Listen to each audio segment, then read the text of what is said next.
ways of expressing unreality use wish plus would or would plus wish form to express a wish about the future. So, dili lang sa second and third conditionals, no? Nakulit siya other ways of expressing unreality, but without wish na word. So, for example, we wish that he could buy a new car. I wish that I wouldn't miss the chance. So, kani siya part is, kani siya nag-wish siya about the future. And then, kani sunod na part is about the past siya. So, marami siya second conditional and third conditional, pero dahil yun kung ikuan second and third conditional. Kaya naman siya structure and marami siya mga other ways of expressing unreality. So, use wish plus the simple past to convey a wish about the past. He wishes that I gave him the house. I wish that I opened up to him. So, last, use wish plus the present perfect to convey a wish about the past. Example, the man wishes that he hadn't taken the offer. If only they haven't lied to her. So, ano siya, gamit na natin yung gamit natin wish na word. Okay, last na conditional is mixed conditional. Kindly read everyone. Mixed conditional. If she had siblings, she wouldn't be alone. If his mineral were true, he would have considered tone. Notice that it doesn't says about the gift to us and the result to us are expressed differently. This happens in mathematical equations in the past greater than also as the present. This unreal conditional clause is called mixed conditionals. If I had won the game, I would be happy now. If I had signed up for a drama class last June, I might be participating in the show tomorrow. If I were rich, I would have bought a White House and sailed yesterday.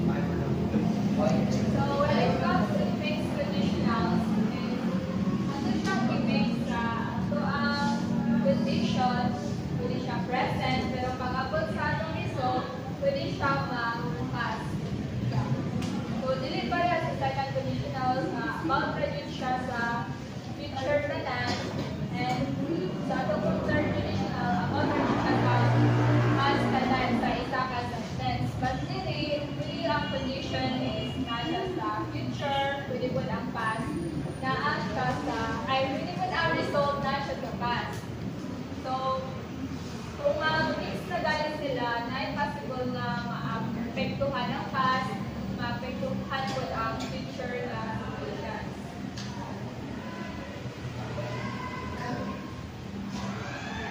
Okay, so example today, if I had won the game, I would be happy now.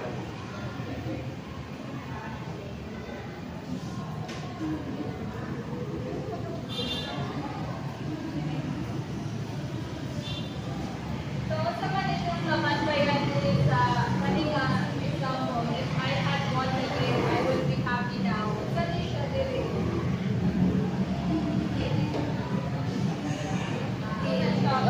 Present, past, past. Dayon dili, Present. present future. So, kani siya is past perfect, kani nga condition related sa result, present. Present. Ganun siya mag-mix. So, if I had signed up for a drama class last June, I might be participating in the show tomorrow. Pass. Past. Past. Past.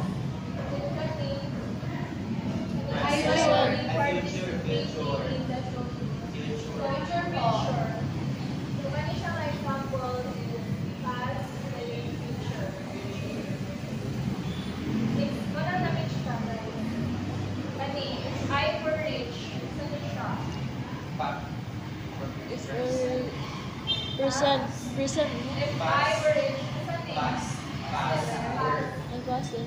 Sunday, Press. Future. I pass. Listen. I would have bought a white house on the sale yesterday. Present. Past. I pass. Pass.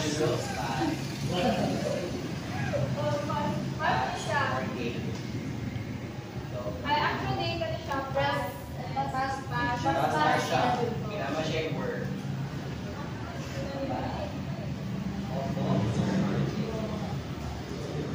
Ayun, hindi ako sa...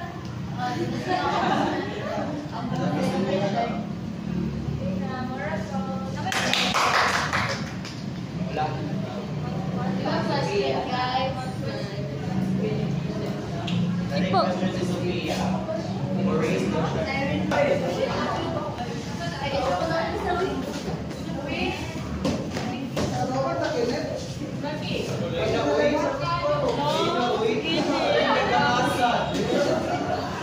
Kasi challenge niyo magpakumot ng gamot. Kumot ako na. Sa video, ay baka ka? Wala, iba ni RJ ba mo? Balik din siya mo, kasi magubana.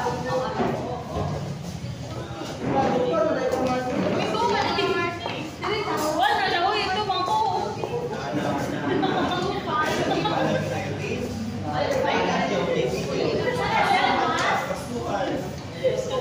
Sige na.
Ano may araw sa basa ba ito ko?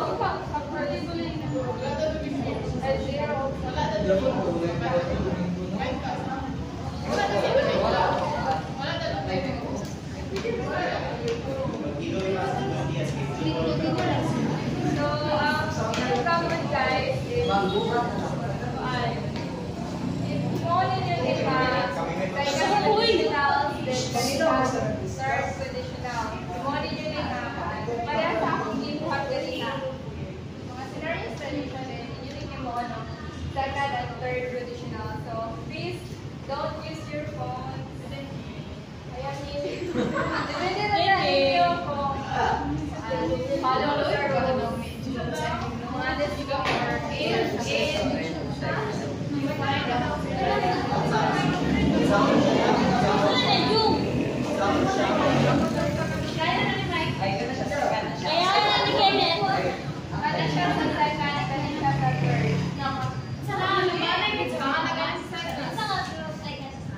Iwan siya second na conditional. Iwan siya third conditional.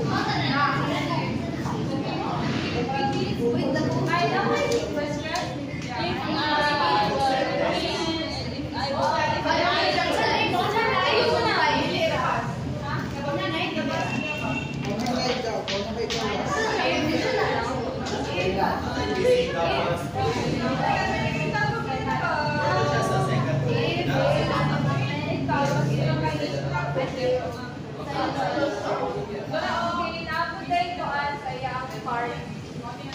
Yung gap. Ay, mo rin mo?